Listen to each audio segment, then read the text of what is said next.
పుతిన్కు మోడీకి ఈ అనుబంధం అనేది నరేంద్ర మోదీ 2014 దేశ ప్రధాని అయిన తర్వాత పుతిన్తో పరిచయం ఏర్పడిందని చాలా మంది అనుకుంటాం. కానీ అంతకు ముందే 13 ఏళ్ల ముందే పుతిన్ మధ్య స్నేహం మొదలైందంట. అంటే వీరిద్దరి మధ్య స్నేహానికి ఇప్పుడు 25 ఏళ్లు గడిచింది. 2001లో అప్పటి ప్రధాని వాజ్పేయి రష్యా పర్యటన వెళ్లారు.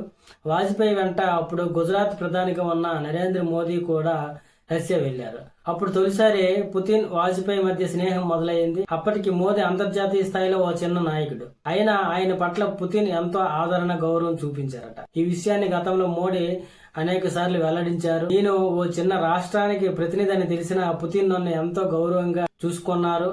అదే మా స్నేహానికి బలమైన పునాదని మోదీ గతంలో చాలా సార్లు ఈ విషయాన్ని వ్యాఖ్యానించారు. ఆ పర్యటనలో రష్యాలోని ఆస్ట్రాఖాన్ ప్రాంతం గుజరాత్ మధ్య సహకారం కోసం ఓ చారిత్రక ప్రోటోకాల్ ఒప్పందం కుదిరింది. ఆ కీలక ఒప్పందంపై గుజరాత్ సీఎం హోదాలో ఉన్న మోదీ సంతకం చేశారు. ఇక మోదీ ప్రధాని అయిన తర్వాత భారత్ రష్యా మధ్య ఒప్పందం మరింత బలోపేతమైంది. వారి మధ్య స్నేహం ఇరు దేశాల మధ్య సమన్వయానికి మరింత దోహదం చేసింది. అయితే ప్రస్తుతం పుతిన్ భారత్ లో పర్యటిస్తున్న నేపథ్యంలో వీళ్ళిద్దరు తీసుకున్న పాత ఫోటో ఇప్పుడు వైరల్ అవుతుంది.